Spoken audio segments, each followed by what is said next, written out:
Imagine walking into a dark underground chamber and suddenly realizing you are standing face to face with thousands of silent soldiers, each one staring back at you from over 2,000 years ago. This is the Terracotta Army, buried near the tomb of China's first emperor, Qin Shi Huang. It is one of the most astonishing archaeological discoveries in Xi'an. One of the strangest, in 1974, farmers digging a well near Xi'an broke through the roof of an underground pit. Instead of water, they found broken pieces of life-sized clay warriors scattered in the soil. Archaeologists soon realized they had uncovered just a small part of something enormous. As excavations expanded, more and more figures emerged. Archers, infantry, chariot drivers, and generals. Today, we estimate that over 8,000 terracotta soldiers were buried around the emperor's tomb, along with horses, chariots, and even officials and musicians. It is an entire army frozen in time. Each warrior stands roughly the height of a real soldier, around 1.8 to 2 meters tall. They were once painted in bright colors, blues, greens, and purples, that have mostly faded away. At first glance, the figures look similar. But when you look closer, you notice something remarkable. Each face is unique. Different noses, mouths, hairstyles, and expressions suggest individual personalities. Some historians think these variations may reflect real people drawn from different regions of the empire. Others argue they are idealized types created by workshops using a mix of standardized parts. The army was arranged in battle formation. Archers stood at the front, infantry lined up behind them, and chariots were placed strategically, just as if they were preparing for a real campaign. The question is, why would an emperor bury such an enormous army underground, instead of using it in real battles? To understand that, we have to look at who Qin Shi Huang was. Qin Shi Huang unified China in 221 BCE, after decades of brutal warfare between rival states. He centralized power, standardized currency and writing, and built massive roads and fortifications.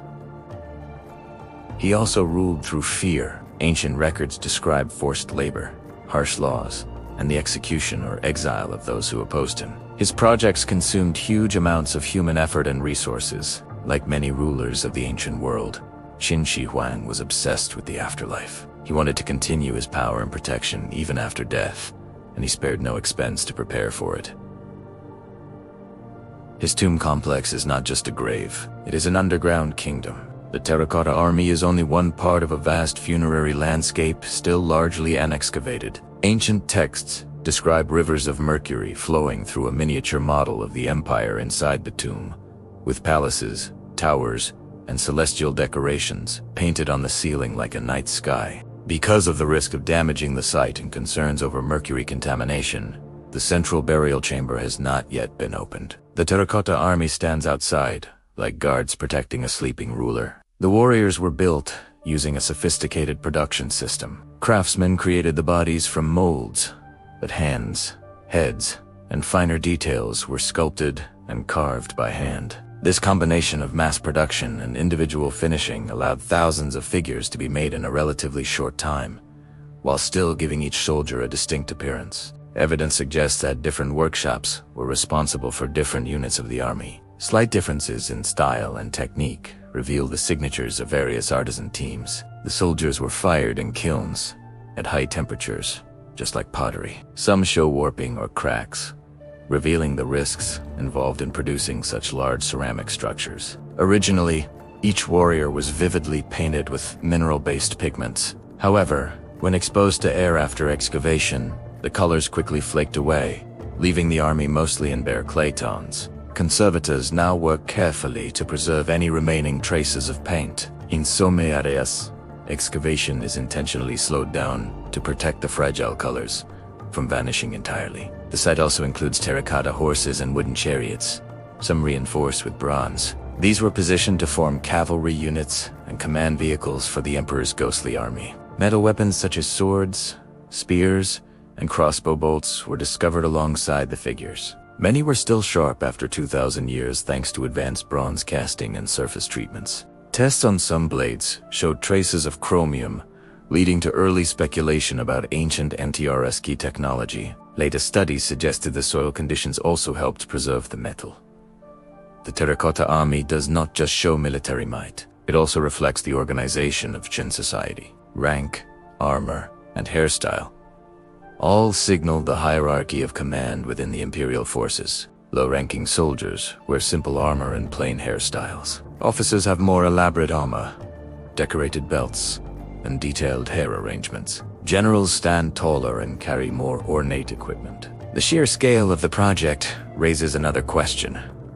Who built all of this? The answer is uncomfortable tens of thousands of workers, many likely conscripted laborers or convicted criminals. These laborers dug pits, fired bricks, molded figures, and transported heavy materials. The workforce must have included skilled artisans, but also countless anonymous hands whose names we will never know. Some legends claim that craftsmen who worked on the tomb were sealed inside after construction, so they could never reveal its secrets. Whether literally true or not, the story reflects the project's ruthless secrecy. The Terracotta Army also served as a kind of propaganda, even in death. It presented Huang as a ruler so powerful he could command a full army in the next world, as easily as in this one. In life, the emperor built great walls and roads to connect his empire. In death, he built an underground version of that empire, hoping to rule forever in an eternal, carefully controlled realm. Yet his dynasty did not last. Only a few years after his death, rebellions broke out, and the Qin dynasty collapsed, replaced by the Han. The emperor's physical empire faded, but his tomb remained hidden. For centuries, no one knew what lay beneath the fields near Xi'an. The Terracotta Army waited in darkness, slowly covered by dust and soil, while dynasties rose and fell above. When the warriors were finally rediscovered, they gave the modern world an extraordinary window into ancient China. Its soldiers, technology, beliefs, and artistic ambition.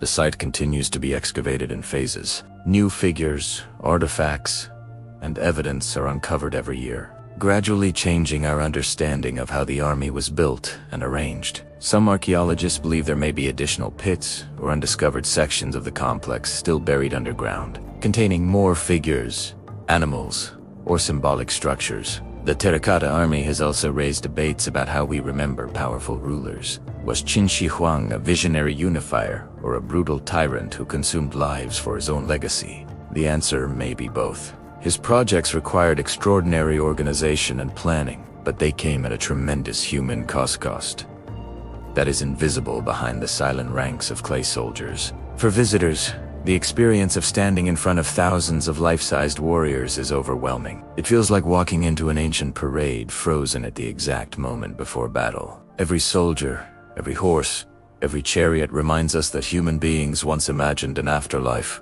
where power, rank, and protection continued endlessly beyond the grave. The Terracotta Army blurs the line between art and engineering, religion and politics, life and death. It shows us how far a ruler would go to secure control over both this world and the next.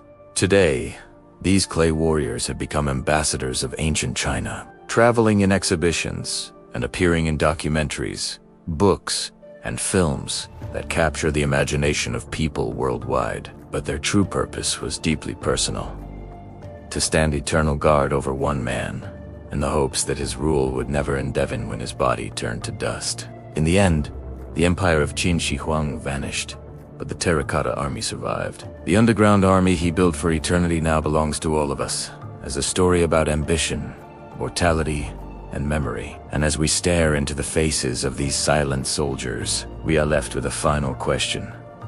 Were they meant to protect the emperor from the afterlife, or to protect the world from him?